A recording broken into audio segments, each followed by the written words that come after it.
before I begin, I'd like to highlight an access issue which takes something from the sensory thing. So if you want to offer POIs, please don't offer verbal POIs, please do not stand up, simply raise your hand and I'll get to you eventually.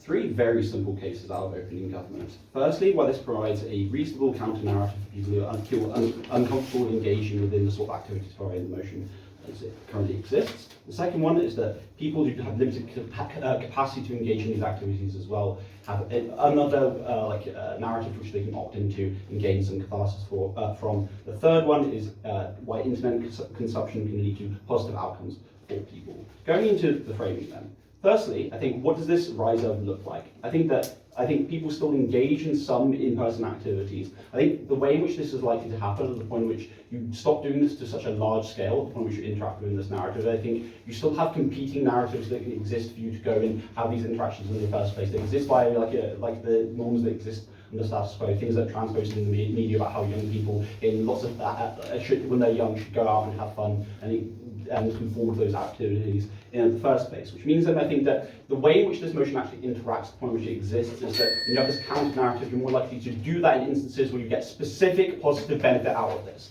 So i.e., when clubbing does make you feel happy and the people that are around you make you feel happy, I think this is the way in which we engage within this narrative. Why does this narrative exist? I think this existed for two reasons. One is that we live in a cost of living crisis, i.e. the amount of money, free money you have to go and spend and go out and go and buy drinks and go to the bar is very, very little, and the cost is getting much, much higher, which I think means that people don't have the capacity in a lot of instances to engage in this in the first place. The second one is COVID. People have become accustomed to their own space and living at home and not having as much in-person engagement. The third piece of framing, and I think if Op want to push stuff on incel culture, this existed before the narrative existed in the first place, because the sort of people that would conform into this and conform into internet culture at the expense of in-person spaces exists as a consequence of rejection. This is the way in which they justify these actions. These things already exist. The fourth thing is, what does this trend actually look like? I think the vast majority of the way in which this trend is juxtaposed is either by proximate people around you saying that, I've had this positive experience by staying at home, you should do this as well. But secondarily, by things like social media, you see TikToks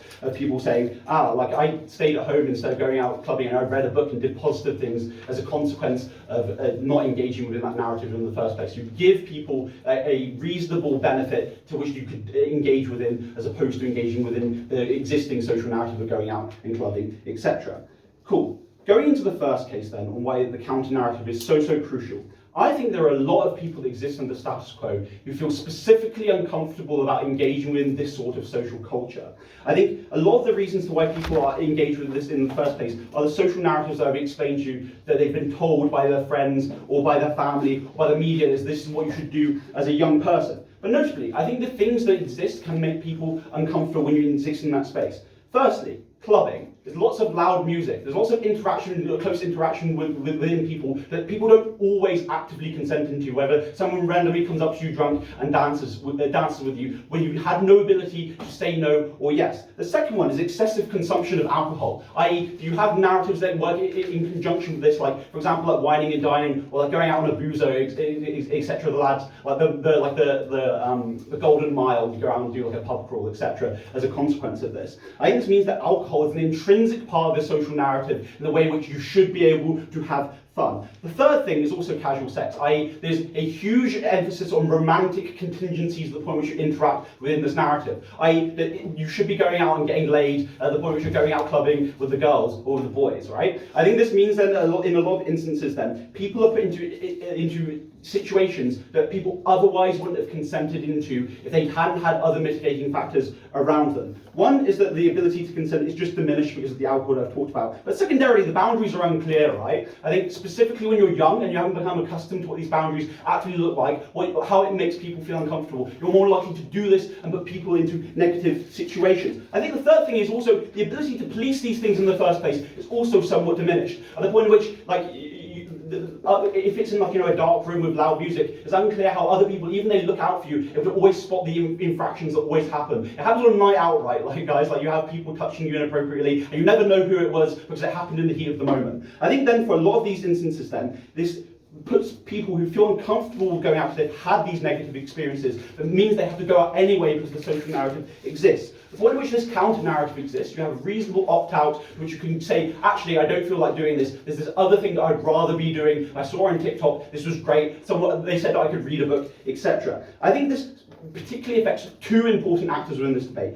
One is young women who face some of the worst harms at the point at which they have their consent overridden, i.e. they have limited power and limited agency to overturn some of the advances that are put onto them by young predatory men. I think at the point at which you understand this has had negative consequences, you can no longer go out and do these things. Second thing is neurodivergent people who feel uncomfortable in these social spaces regardless of the positive outcome that is explained by the positive narrative. I think this means that these people, at the point at which they have things like sensory conditions that will never be solved by society advancing, becoming more progressive, these people hate to engage with this, but they do it anyway because their friends have told them to.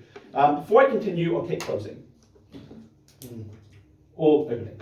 Why wouldn't people without for who this is the only and exclusive pathway to get enjoyment at all have access to this without the rights? Sorry, can you repeat that? Why people for whom this is the only pathway to have enjoyment in life, why wouldn't they have access to this pathway without the rise? I think that I don't think this is particularly relevant, right? I think the people who are likely to engage in this are likely to engage in this narrative before the rise. This is probably fair. But I think the majority of people who engage within this narrative have been liberated as a consequence of the rise as it exists. It's like a scale thing, right, guys? Maybe some people aren't able to have the agency. We increase the amount of agency that some of these people can have. Second case then, on the sunk cost. As the analysis that I've already given in the frame proves, some people just have limited capacity to go on a night out. They probably prioritise other resources that they probably would have saved in order to mean that they can still meet that social barrier. I.e., you don't want to be the one friend who's too poor to go on a night out. So this means that you reprioritise resources that are probably more essential to you in the moment, i.e. saving money to fix your bike, etc. And reprioritise that into conforming within that social narrative. And this harms people at the point at which they put into situations they have limited capacity to do these things, and they face positive negative harms as a consequence of engaging with that in the first place. Alex will explain the stuff on the internet consumption stuff. Thanks.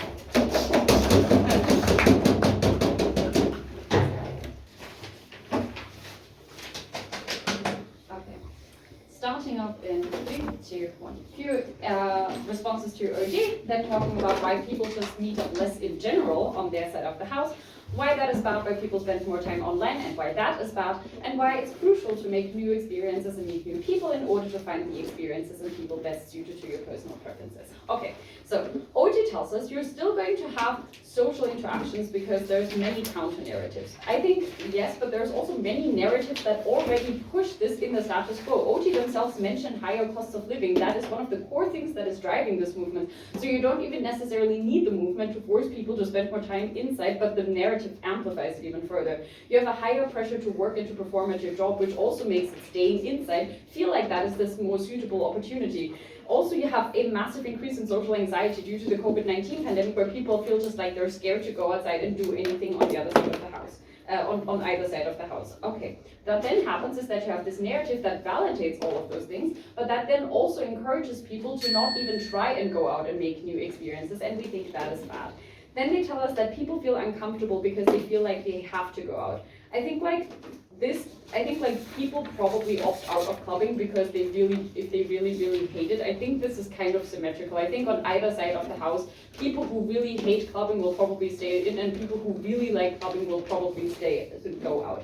Also, they tell us with all those problems that you have with regards to clubbing, note that it is not just clubbing. We're talking about tons of other activities here. We're talking about a friend group going climbing. We're talking about people going to the gym together. We're talking about people going out to restaurants. We're talking about people going out to cafes together to spend the Sunday. So it's not just clubbing, but let's entertain the clubbing point real quick. I think there's lots of other avenues to solve the problems around clubbing. We have a massive increase in awareness around sexism, sexual harassment within the clubbing scene, and neurodivergent people. We actively offer, for example, the loop thingies for people before they go into club. We have awareness teams and codes for bartenders in most clubs, and most people go out with friends that look out for you. So we think that young women and neurodivergent people are probably not as badly affected as they make it out to be. Who is affected? Let's make this a little more broad. Why people will have much fewer social interactions, because lots of interactions that you can do with people are activity based. Things like clubbing, things like doing sports together, things like going shopping together, things like going out for food together. There's many fewer things you can do at home, because you're limited by the space you have, because most people don't have like huge apartments where they can invite their entire friend group. By the resources you have, most people can't afford to like feed their entire friend group when they're here. So you're going to necessarily have smaller groups if you have interactions within your own home. You're also limited by interests, where probably lots of people can agree to, like let's go clubbing because, there's social narratives around it, like most people enjoy getting drunk on some level or other. It's probably much harder to find like an activity that you can do at home that everyone enjoys. I, for example, hate board games. I am excluded from all the board game nights. But also things like approachability. You can probably find a gym that is in the middle of the city that you can all go to. It is much harder to find a friend's house that everyone can go to. People also need organizers. You need someone who then organizes the meeting at home, which is a much higher burden to like say, let's come to my house, I'll cook for everyone, we'll have a board night and I clean up afterwards. It's a much higher burden than say, let's go to the club and someone else can take care of the mess. That means that much fewer activities are possible. People are more likely to opt out, but also you will necessarily have to exclude some people because the group sizes will just have to decrease. Why does this then transfer into more online activities? Because it's easier than organizing activities that you can do in your house, and because it's hard to opt out because you have fewer other opportunities. No one is there who will like push you to go out more, and because feeling online feels so much more available, especially post COVID-19. Why is going online now significantly worse? First of all, general health stuff. Blue light is not good for you, it fucks over your sleep cycle. You lose the feeling for time, and it's really shitty for your eye health, as most people who work remotely will tell you, but also for your mental health. We're social animals. Online interactions are nice, but they do not give you physical contact, which is something that humans urgently need. Intuition pump. Things like professional cuddlers exist.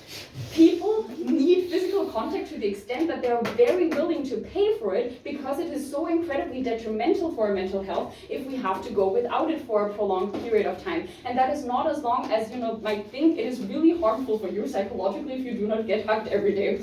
And also, intuition pump 2, pretty much everyone suddenly got a dog during COVID. Good. Mental health number 2. Where will you spend your time online? Yes, you will spend some time on Zoom and Skype chatting with your friends, but once you have that laptop open, you will also check Facebook, and there you'll see, depiction of violence, really graphic, shitty stuff, hate speech that will have you engaged for a really long time and fuck with your mental health. But also, it harms how you interact with the real world because it changes what is normal and what is acceptable in your mind. Your feeling for social cues becomes worse. So that means on top of all of that, in the social interactions that you do have because of work or school, you become worse at socializing with other people, limiting your chance to have successful social interactions with others. Before I go on, I'll take closing. Yeah, sure. Doesn't experimental activities insinuate explicitly more risque activities, such as trying to get with people or trying to have sex with people, rather than things like working out or going for a nice walk with your friends? No, I think if it is called the staying at home trend, I think it is fair to assume that the core center of it is staying at home more. So yes, that will probably include things like clubbing and things like risque activities, like trying to get people to sleep with you. But I think it is also fair to assume, especially if OG brings in the cost of living crisis, to factor in all activities that cost money, like going out for dinner or joining a gym together, or like going to a museum or something. I think all of those things are things you can reasonably include in those.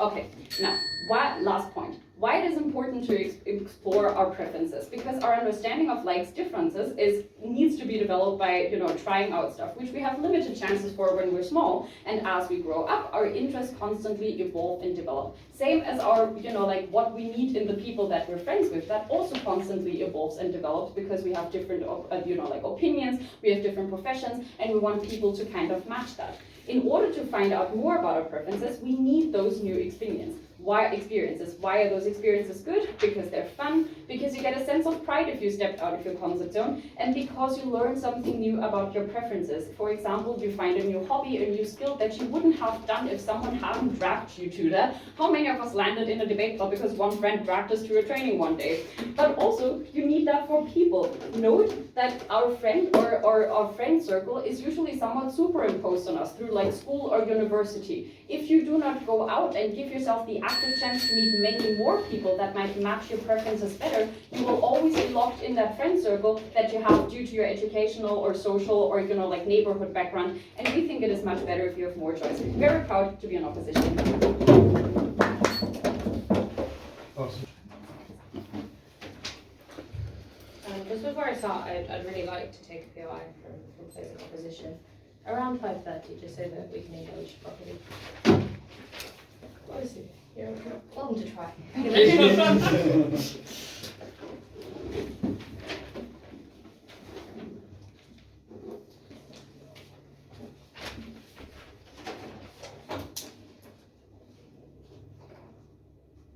I think opening opposition is rebutting a case that we never made. I think realistically what we're talking about is there are two different narratives that people choose to engage in, and that you are providing people comfort when they choose to opt into a certain narrative. You still have all of the pressure that exists for people to go out. You still have all of the narratives saying you should go out and meet your friends. We're not defending a world where everyone stays at home and does nothing, because there are so many pervasive narratives that insist that the way in which you discover yourself, the way in which you find out who you are as a person, are things such as clubbing. I want you to really know as well, like, this is the narrative that existed for a huge period of time. Lots of movies revolve around main characters going out and enjoying things like clubbing or enjoying things like casual sex. It is seen as the way in which people are able to discover themselves. And I think the thing that is incredibly important to note here is that the comparative is always seen as weird. It's like, oh, that weird nerdy kid that never goes out to the club, that weird nerdy kid who's chosen to stay at home and read a book, that weird nerdy kid who only enjoys things such as knitting. So what I'm saying here is that realistically, we still don't mind people engaging in things like clubbing, but we think it is good for that weird nerdy kid that they can feel comfortable in themselves and they can feel comfortable in the decisions that they're making in order to stay at home. Opening opposition's response to this is they say, but people will do this anyway. I'm sure people will do this anyway, but I think your life is significantly easier as a person if you're not being told that you're weird for doing that thing. But I also think people who would be very susceptible to peer pressure now feel that they're more able to engage in just the type of weird, nerdy stuff that they enjoy. And I think that's just probably a relatively good thing.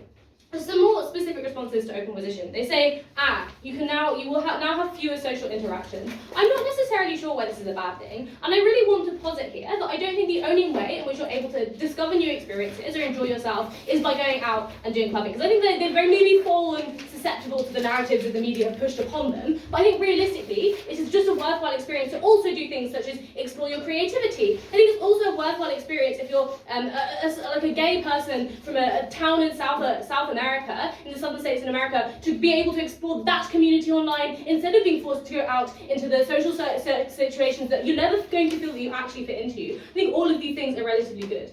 I think the then contenders are, maybe you'll meet up with your friends a few times less often because of things such as like COVID or the cost of living crisis. I think this is true, but I think it's probably bad if all of the other narratives in society are telling you that you should be going out and spending that money. All we are saying is that when people can't afford to make those decisions in the first place, they don't make those decisions, and they don't feel bad about the fact that they've not made that decision. And I think that's incredibly important.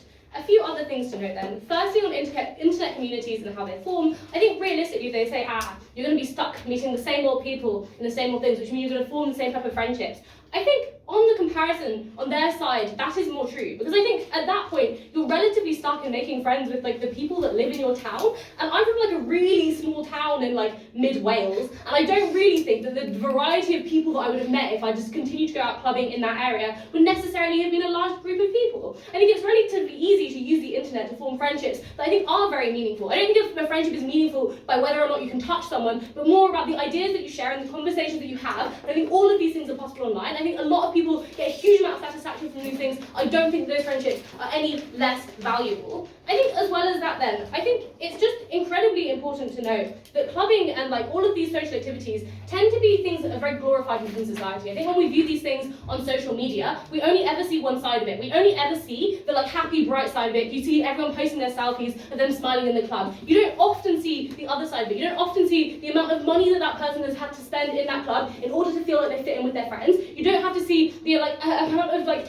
hours it took a girl to get dressed because she feels like everything she puts on makes her look fat. You don't have to see all of the horrible elements of clubbing that people choose to engage in because they feel like this is the only way in which they'll ever be accepted. And I think all of those things create a large amount of harm. Like not just for girls, like I think also men feel it as well. I think you have to try and feel like you fit in with these things. And I think all of the pressures about those types of social activities feel like you fit in. And they say, maybe you're gonna meet up with your friends and all of these things. I think if you have the drive to meet up with your friends, you're going to do it. You don't want to TikTok that's like, stay at home, and you're like, oh lads, sorry, that's it, I'm never going out again. Realistically, if you have friends that you want to go meet up with, you're still likely to do this. But I also think that it's just like, I don't understand why that's necessarily a bad thing. If those are not friends you want to spend time with, I don't understand why staying at home is necessarily the worst thing in the world. And before I move on, does anyone have anything yet? Yeah. Can you clarify what is the clear comparative in which individuals choose to opt out at the point at which you have arrived, who wouldn't opt out regardless? Okay, so I don't know why this is being so confused by our bench.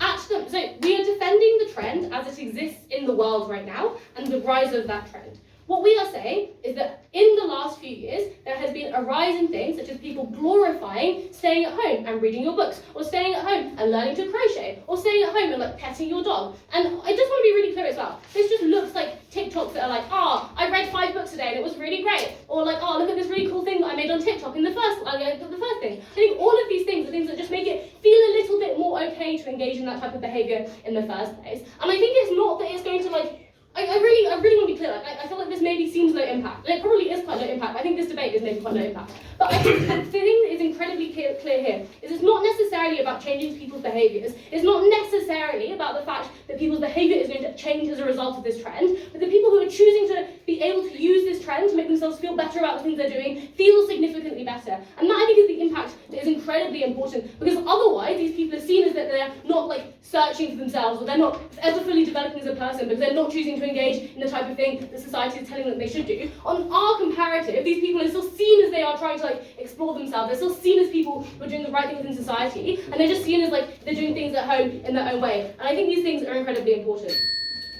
Just then, again, weighing against opening opposition, I think the best thing that we get from opening opposition is saying that maybe people will meet up less due to things like the cost of living crisis and COVID. Those things have occurred on either side of the house. On their side of the house, people choose to do these things. They just feel worse about the types of actions that they're making. On our side of the house, people still have to choose to do these things, but they feel better about those actions. I also just think that it is incredibly beneficial for people to not feel like the friendships that they're making in online communities or in online spaces are less valid than the ones that exist within real life. I don't think you should feel like just because you met that person through an internet community, it is not as good as the person that you met in real life in the first place. I think it's probably a good thing that we encourage people who feel like they don't fit in with the people around them to be able to go and find friendships that actually benefit them, as opposed to forcing them into engaging in friendships that are just making them feel awful about themselves when you can just have another alternative that's likely to be significantly better. We are not standing behind everyone staying at home forevermore. We are simply standing behind people having the optionality to choose the thing that they actually want to do with their life, as opposed to forcing people into making decisions that hurt them and feeling terrible about every time they choose to not go out with their friends. Propose, yeah.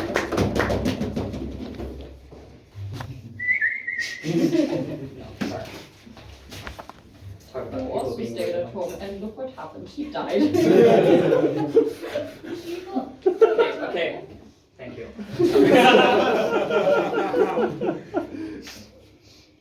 Opening government does something that they think is very strategic, where they say, okay, this is purely about one of many narratives and how this provides a unique counter-narrative so that people who engage with this regardless and staying at home feel more comfortable.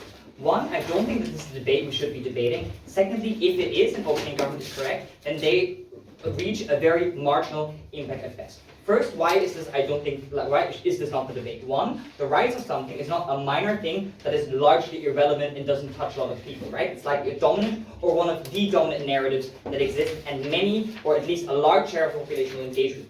Similarly to how the rise of fascism wasn't just to provide a useful counter-narrative so that people who want to engage with it feel more comfortable, but it was something like, this is a threat, a lot of people do this, maybe we should regret it. Secondly, not only do you have to say, okay, this is how it exists right now, you also defend an upwards trajectory, i.e. when something is rising, it's not this, we regret the elevation of this, but now it's at a plateau. No, it's a thing where like stocks go stonks, right? It's something that keeps going upwards, right? So I think that is why what Mira tells you about how when a large share of the population engages with this, the social harms that accrue and the medical harms and to your social feeling of being validated and your social needs being satisfied, that decreases for a large population, making them unhappy and unhealthy. And secondly, on the online community, etc. But let's look again at opening government, because they try and hone in on two impact groups that need to be protected from the outside world. One, young women who need to be protected from sexual assault, and secondly, neurodivergent people who need to be protected from loud noises and being socially uncomfortable and called weird.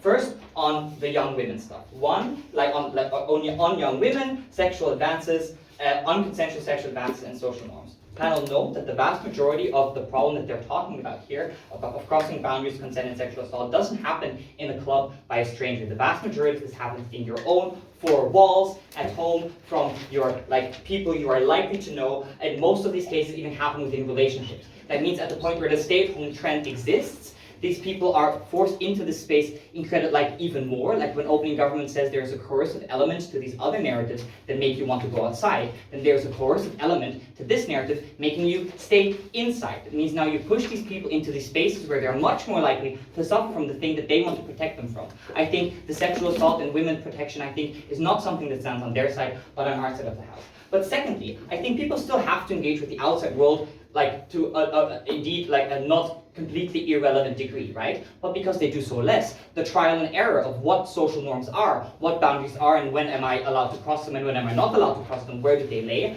I think at the point where you engage less in this trial and error aspect of life, as in, I go outside, I make a mistake, I am being called out by my social peer group. This kind of learning and social learning on how to engage with these social norms and how to engage with other people also is likely to decrease. That means at the point where the people that they're talking about still have to have a job probably and go outside, still maybe go once a month outside, at the point where they then do this, their capacity to be in a social environment that is likely and able to respect their boundaries, is able to know social norms and adhere to them, is likely to be decreased. That means I think that is also a significant harm on their side of the house.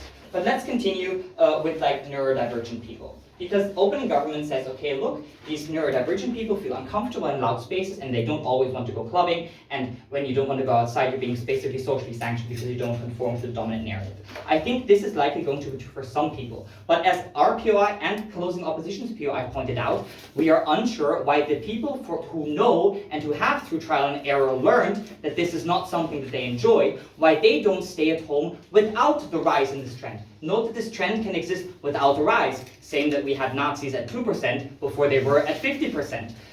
Right? That means these people can be in a minority. If they know this is their only and unique pathway to access happiness, then they will stay at home regardless. At the point we're talking about it, and they're likely to know this because they've been socially socialized to try new things and engage in new things, they're more likely to know that their preference is, I want to stay at home. What we're talking about here is an expansion away from that group. That means neurodivergent people for whom this is incredibly harmful are going to be protected in our side of the house as well. That means we access the benefits as well. What we're telling you is when we expand that group to other people who now don't engage in the same trial and error process and discover that this is something that where I prefer to be outside, I prefer to be clubbing, I prefer to be, I don't know, you don't even have to be clubbing. I think this is the least charitable example that you could have chosen. You can sit in a park on a bench and talk, right? These are also things that are, I go outside, I experiment things. The debating example in Mira about also one of the things I engage in a social activity, I learn more about my friends and then other people. Note that this is particularly important because mostly when you're just in the stay-at-home friend group that we already know and already have, you're likely that this is one that is likely being imposed by your parents, very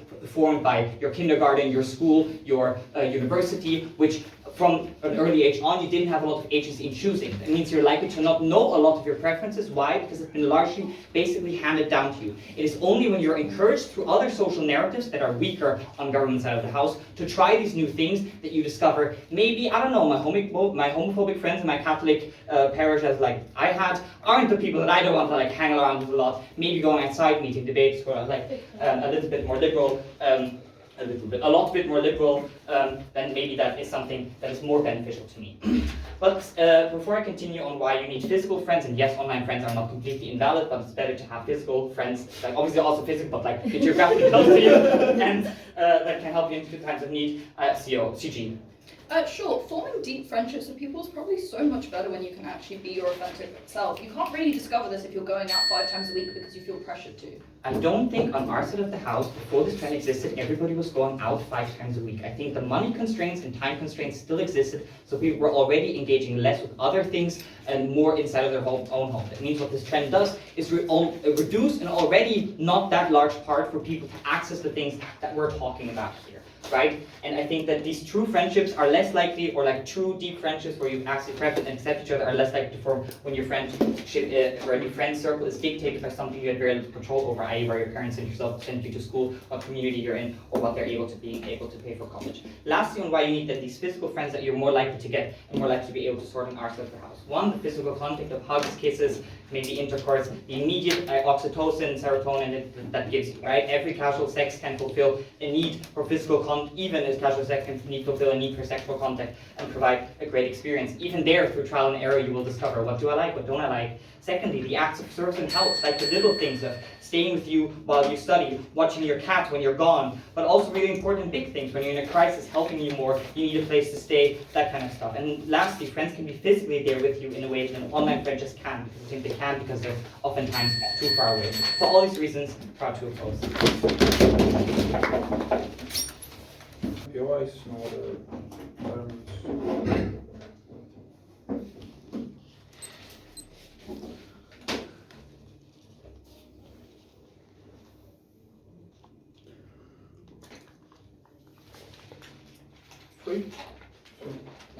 A very much analytical extension because command is other A, right? I think what I'm going to do with this speech is attach myself to the 2 points made by OG and explain them in a much more long-termist way. Because what OG does is explain perfectly how those narratives are harmful or not harmful based on which one you opt in while you're young.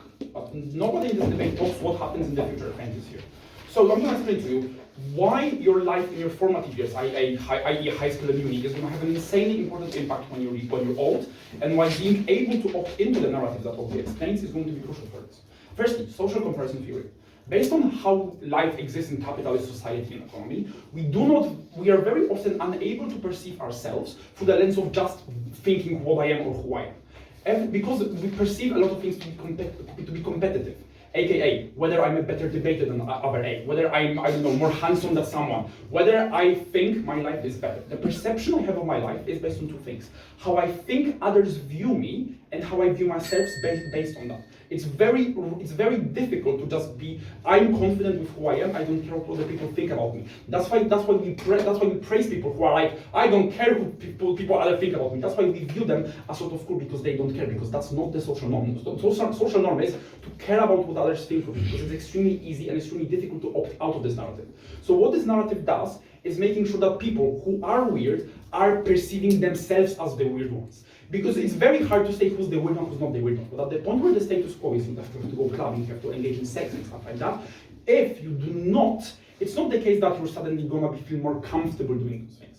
It's not the thing that other people will engage in one or the other narrative. It's a case of you're going to understand that you're an okay person and it's okay to do things that you like doing. However, the OG analysis sort of ends here.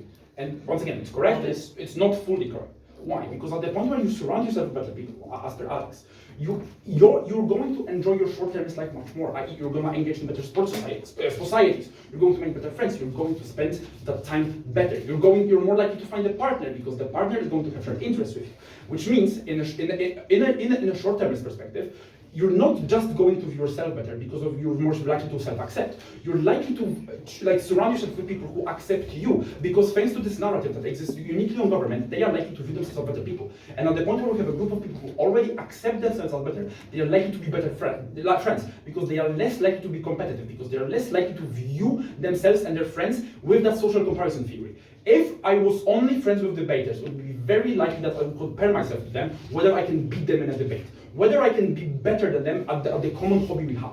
At the point where, because we engage in this very competitive field, and this is very often the case, at the point where most people are okay with being mediocre debaters, or okay with only doing knitting, this is much less likely to happen. Now, why knitting is not likely to become as competitive or as toxic as clubbing? Because still, the perception is that it's a weird thing to do, and therefore, if there is a lot of common people who know that what they're doing is weird, however, they feel comfortable in being weird, they feel comfortable in the social circles, they are more likely to build support groups, they are more likely to make sure that they feel okay with being weird, right? Which means your life at uni, because this debate is about young people, especially at university, is much more likely to be proximately better. You're gonna likely to be a better person who's more fulfilled in what they're doing. Now, how does this narrative actually manifest like fucking 20 years after uni? Because realistically, this is a retroactive debate. This is not a retroactive debate and say this house regrets.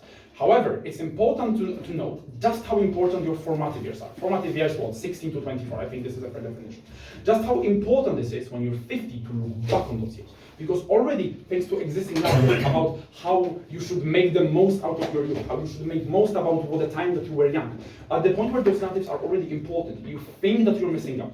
You think that you're good enough if you don't opt into those narratives. That's why, when you're old, when you're telling your children stories about yourself, when you look back at your time at university, at the time that you should have engaged more in life, you're likely to feel much better if you knew that you spent that time confidently. You're much more likely to know that you're much more likely to know and accept yourself.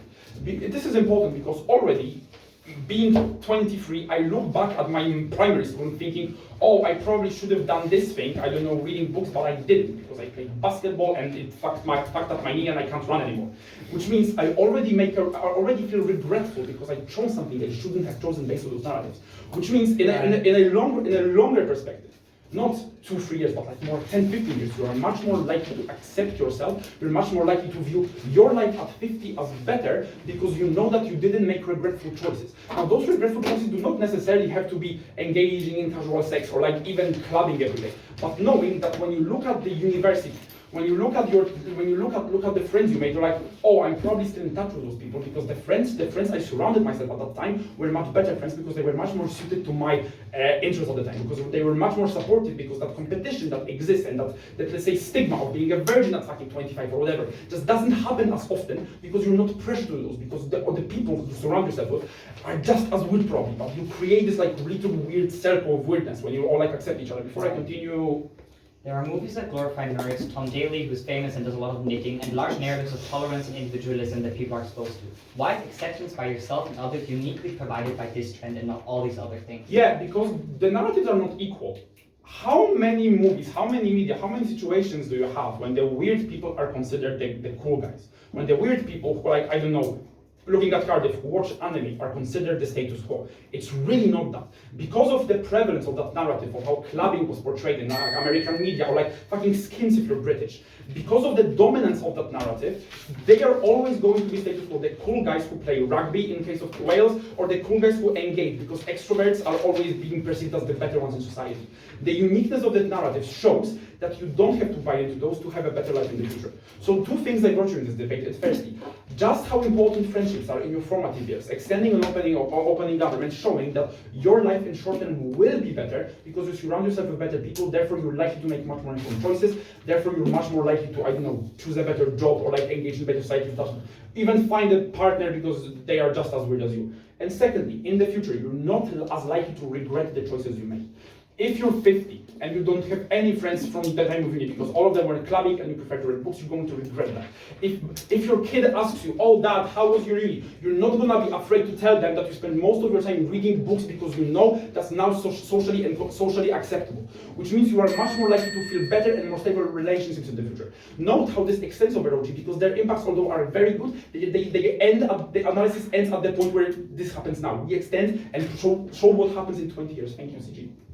On my time it works. I'll start my speech in 3, 2, 1. How this speech is going to be structured, I'm just going to firstly deal with some of the claims that we had from CEO, and then I'm just going to work through top half and reinforce that case. Cool. I think they just say that we're trying to like take away pleasure from them, and like you can't engage in pleasure anymore because of these narratives. I mean, like, we're not trying to take your toys out of the pram. Like, you can still do whatever the fuck you want, right? But Mickey's entire case tells you how the large majority of people, and like, even if not the large majority of people, a lot of people feel shame and regret about not engaging in certain actions. Shame and regret are really powerful emotions. I think especially when you get older and you have like this perception that you didn't really live your life to the fullest, because like the perception is that you have to have a whole wealth of experiences. Even when you're growing up and you're playing things like Never Have I Ever, right? And somebody's got 10 fingers left, and because they're a virgin, right? This is like a cause for shame and something that they go home and probably like feel quite upset about, which may push them to do things that they don't necessarily want to do. So like all of these things are like really genuine harms that like I think counter a lot of the pleasure points that I think they give in the first place.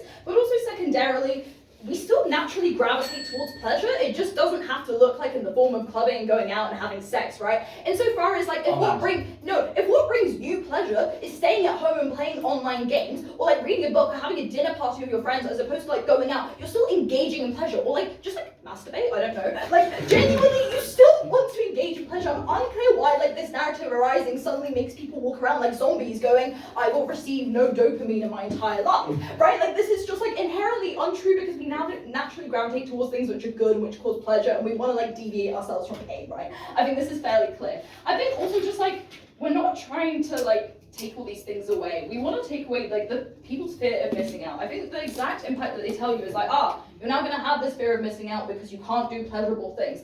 I'm personally fine with people having a very small fear of missing out, because Mickey actually mitigates this by literally telling you that like you probably feel less regret and less shame about this, meaning that you probably don't really feel that fear of missing out anymore at all. And if you do, it's probably to a very, well, that's a shame, never mind, I'll do something else instead. Like this is very minimal impact that they're bringing to you, even if they do manage to prove it. Secondarily, they claim, but people do things responsibly. I'd really recommend going on an average night out in the UK and seeing how many people are vomiting on the fucking streets, right? People don't engage in things like responsibly all the time because of narratives that encourage you to go out 5 times a week or just like really push your body to the absolute limits and like go out because you want to experiment and you want to fulfill your life. Mickey tells you that like in the absence of like being forced to only conform to that narrative and being able to opt into this alternative narrative, you're able to like not have to do that, right? Which means you're probably going to still go out on a very odd occasion, but you are probably going to engage more like meaningfully and more respectfully. And even if you do binge drink once in a while, at least it's once in a while rather than like the 3 times a week that they're claiming will bring you maximum pleasure, right? Also just like on principally weighing pleasure, it is so much more meaningful to go out on a once in a while occasion with people that you care about, that you form like deep relationships with because like, you have dinner parties together, and then go and splash out once in a while. That's likely going to be a very much more memorable experience for you, even if you end up binge drinking. So this inherently brings you more pleasure, meaning that we actually co-opt a lot of the benefits that you get from OP, just because like you actually get more meaningful pleasure in your life rather than something which is fleeting and very short term. I think also, thirdly, and then I'll finish, drugs make you happy. I'm unclear how intuitive that is, like as an intuition pump. Number 1, sure, drugs might bring you some short-term pleasure, but it also just really fucks you up, as in like you're gonna feel pretty shit about yourself the next day if you've had like a lot of acid and then like, you need to recover from that from days at a time, but due to social pressure you keep going out and making this worse for yourself, meaning you're actually going to bring net harm, meaning all of their pleasure claims again are mitigated at best. Also, yeah, if you really want to try drugs, you can do it at home. I don't think this has to be on their side of the house. I think this can be on ours if you really want to do it, and you're also probably just going to do it more responsibly. Anyway, also, sorry, connecting through sex. Yeah, I think this takes itself out. I just don't think the active hedonism lifestyle that they promote is like reasonable. Cool. Yeah. Let's go then to OG. Okay, I think like the thing that's missing from OG is, look, I don't think they really tell you why necessarily it is that people want to engage in this narrative so badly and feel so pressured to do so, like on op path. Like as in, look, Mickey tells you exactly why it is that people engage in this pressure, because they feel this shame and feel this fear of missing out as they're growing up. By removing this like thing within their lives, it means that people are able to more meaningfully engage and like gain more benefits. I think also we just have a bigger group than they do, as in the large majority of people probably experience some fear of missing out and force themselves to do things. I think the people that they talk about, like women and neurodivergent people, these are all really important groups, but I think men also experience these things. I think like most people growing up, most young people feel this to some extent growing up, which is why I think we just take it out from them on scale. And so far as this probably affects every single person to some extent, meaning that it's really good to have this alternative narrative, not just for those special groups, but just for everybody to be able to meaningfully try and opt into and engage with if they want to. Yeah, so I think that's just that. Yeah, I'll take you. Yes, we gravitate to pleasure. That's true on either side of the house. It's the capacity to learn what you find pleasurable that is significantly reduced at the point where on your side you don't engage in the trial and error of experimenting and leaving your house as much. Cool. 3 reasons why people still want to hang out and still want to experiment. Look, I think some people still want to go out. You can still choose to find those groups if you want to. I don't think that like normalizing people staying at home means that you don't also want to go out to a club once in a while. I think this is fine and you can still experiment with this. And also if you're 19, you're probably going to go out at some point anyway, even with this narrative. It just means that you're not encouraged to binge drink and do so 5 days a week. Secondarily, when everyone around you maybe lessens the amount that they go out because of this narrative, which is absolutely fine, you're probably still going to engage in alternative activities. This is engaging with the OO case on them being like, but people are now too scared to organize things and nobody's going to do anything ever. For the extroverts that really want to do things, I don't know if you've ever tried to organize a night out with multiple people. It takes a lot of organization. Equally, I think the extroverts who really want to hang out with people will put that energy into, yes, having a board games night at home, but also probably going for a fucking walk or like doing some other activity like watching a movie and like maybe playing a drinking game in front of the TV at home. But this is absolutely fine because you can still invite new friends to come and do so, right? As in like, you can say, but you can bring your other friends, I don't mind, come to my house, we'll have a nice slumber party, we'll do something nice together. All of these things increase your social circle. So I don't think they're able to prove that the only mechanism by which you can do so is by the removal of our particular narrative on Gov's side, right? I think like this is just inherently untrue because like people just have that natural desire to be social if they're like extroverted or if they're a particularly people person as well. I think also them saying, people need physical contact. Look, the comparative here is like maybe some people getting less hugs. I'm like legitimately fine with that if it means that a large portion of the population doesn't now have to engage in sexual activities that they probably don't want to do. Or like just go out with people who they don't feel comfortable with. Maybe tell them the importance of forming deep connections with people who you can actually authentically engage with because you're not wasting your time doing activities that you don't want to be doing. All of these impacts are far more long-term and far more likely to give you pleasure and meaningful joy than anything on our bench.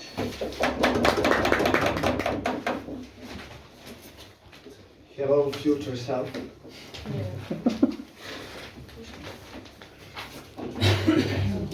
First of all, let's deal with a couple of pushbacks that come from government people. First of all, they respond and they say you usually gravitate towards pleasure. We are not literally attacking that you will not never have pleasure, but we are saying that comparatively, going out and experimenting is something that brings you more pleasure. Sure, masturbating is fun, but it is also quite sad. People that fuck know this, and that's why they tend to fuck more. We had the audience at home. But furthermore, also notice that their pushback about narratives being super strong also doesn't work. You cannot claim that your narrative is going to save all of those weirdos that are now going to stay at home. What we say, and what is unique to CO, is that this narrative, which is promoted to rise, is actually going to amplify narratives in your future. Meaning that when you are an older man, you are more likely to opt into narratives that are harmful for you in that age. These are narratives such as FOMO, YOLO, and stuff like that. Meaning that you are going to do drugs and you are going to do them poorly because you never had the experience of actually doing them. Later, guys. But also, notice another pushback they bring is, drugs are not fun, it is not intuitive. Okay, but you notice what they claim. They claim that reading books at home and masturbating is more intuitive to be fun than going out and with your friends and stuff like that. But also, let's deal with their case now as a whole. Notice that the premise of their case is that actually you feel now accepted because of this narrative. First of all, notice why. Notice that they are completely out of this debate. First of all, narratives exist on both sides.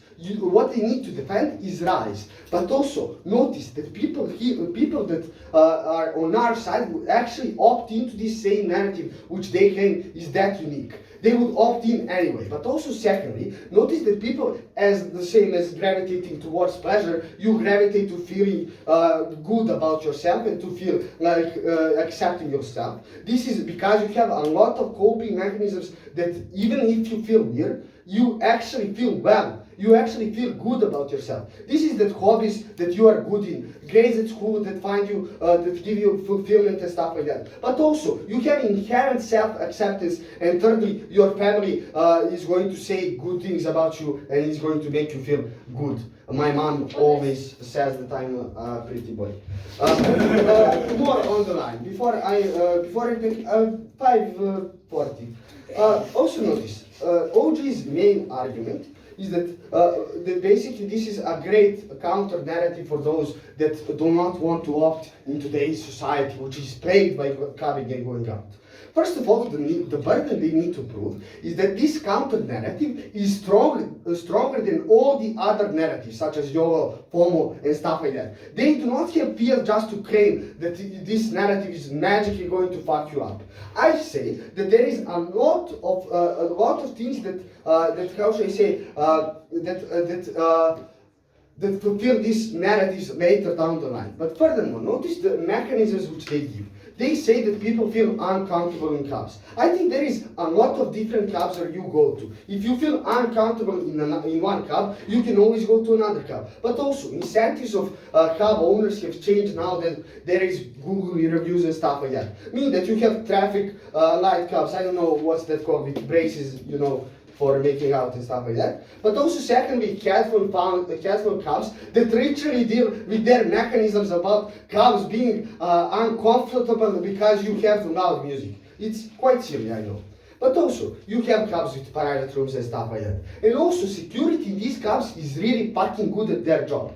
First of all, you have a great amount of deterrence of actually trying something and actually harming a girl, because those big guys are going to come and they are going to beat you up. Meaning that this is something that is not happening that like.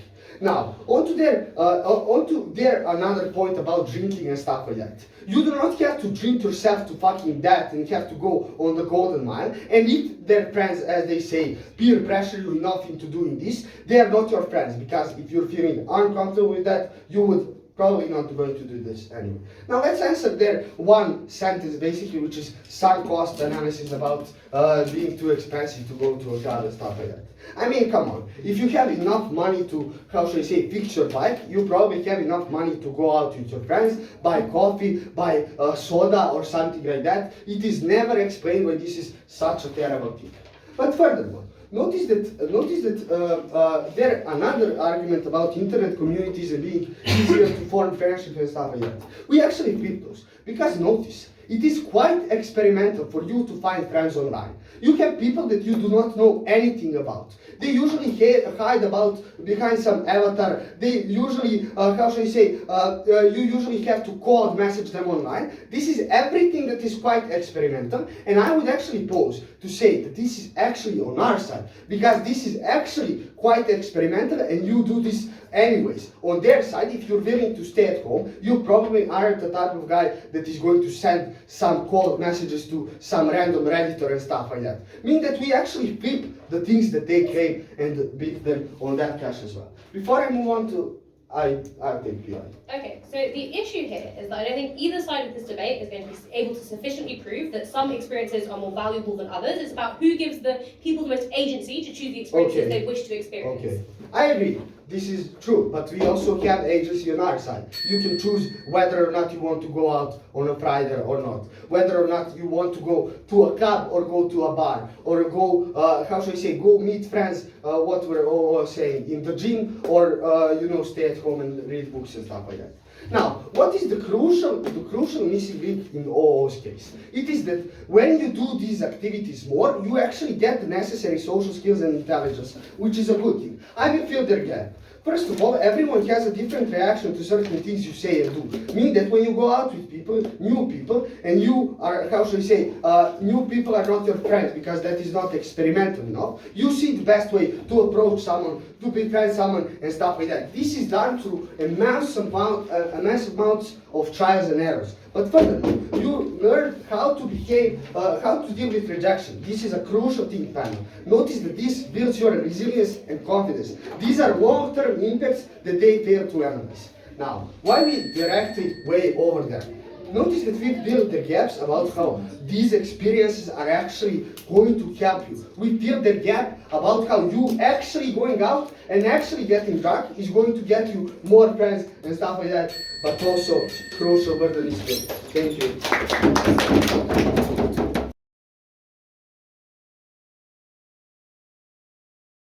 Hi everyone, thank you all very much for that debate. I think the panel all agreed that we enjoyed the debate. We thought things had some interesting and fun arguments. I think it was a good way to end round 3 or day 1 of Euros. So what we're going to do is do some general feedback. We'll announce the result and we'll go through the reasons for the result. First is general feedback. This is a thought I had during the debate that I think could have been useful for teens. This is actually quite an interesting and almost live debate in Japan, for example, where the birth rates are absolutely plummeting. So the Japanese government is doing things to encourage people to have more casual sex, to go out. They're trying to encourage more men to drink in the hope that it will get them to have more sex. I just thought it was, it's true. I just thought it might have been an interesting case study and maybe a different way to take this debate. It doesn't have the debate that had, but I think we could think a bit more about what this debate could be and what this debate could do. I think the second thing is teams at times in this debate, I think, were not being the most charitable to the other benches cases. So I think being a little bit more charitable to at times operating in extremes of like people will go out all the time and never stay home, and now it is like everyone will stay home all the time and never see another human being. Like I think there could have been a bit more of a middle ground we could have approached there. Building off that, then I think the last piece of feedback I'd say is just it's a problem and a confusion with lots of norms debates. Is like this debate tries to sort of balance a bunch of different norms and claim, well, this norm does this, but actually there's other norms that do the other thing or the opposite thing. And I think at times it means we're getting a lot of norms and pressures operating without narrowing it down to explicitly what we think this norm does, how much power it has, and why it has that power. So I think getting really specific about what has led to this norm, what is it actually causing, and what is it actually doing in the power it has. And I think if you'll bear with me here, it's a bit counterintuitive, but I think the way I think teams should think about breaking this down is in this debate, both teams are saying this norm exists, there's another norm that exists, norm A and norm B, but don't worry, because of norm B, all people in norm A are okay anyway, and vice versa. Because of norm A, all people who are hurt by it can exist under norm B, which actually then makes the question of the debate of under which dominant norm are the people we care about most easily able to escape that norm? Does that make sense? So in a world where the norm of staying home is dominant, is it easy for people who want to go out to escape that norm? Compared to a world where the go out norm is dominant, is it easier for those who want to stay home to escape that norm? Because that I think actually then gives you some scaling and some power to sort of say why your group is more important because they can or can't escape that norm. If that's confusing, please have a chat to me afterwards, but I think I try and think of debates like this about it's a group that's moving, who is that group, how big is that group, how are they moving?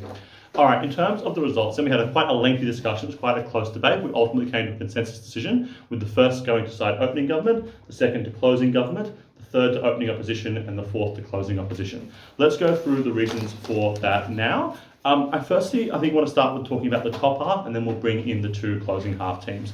So I think the first big thing I want to talk about the top half, and this actually is linked a bit to that third piece of general feedback I was giving, of just what power do we think this narrative is having in the debate. So the push we get from opening government is the idea that this narrative is just forming as a counter narrative, as a pressure that allows people who would want to opt out of the norm to go out and interact with all these social interactions, a sort of a defense, a way to say, yes, I can opt out, yes, I can feel okay in this, and also have like a bit of an explanation for why they're doing it, or to feel more comfortable doing it, or to feel less pressure, etc. So, and I think they identify a set of really important people. They explain why they're important. They're affected by this. People like young women, to avoid some of the clubbing examples, but also people who are just neurodivergent, so for whom these going out experiences aren't very good, or more generally people who don't want to or don't feel comfortable engaging in a lot of these activities. There's a pushback here from OP to say that those people already can and do opt out of this norm because they don't want to do it, they don't engage with it, and they have the power to do that. I think that is true and well proven that for a lot of these people they are not doing these things,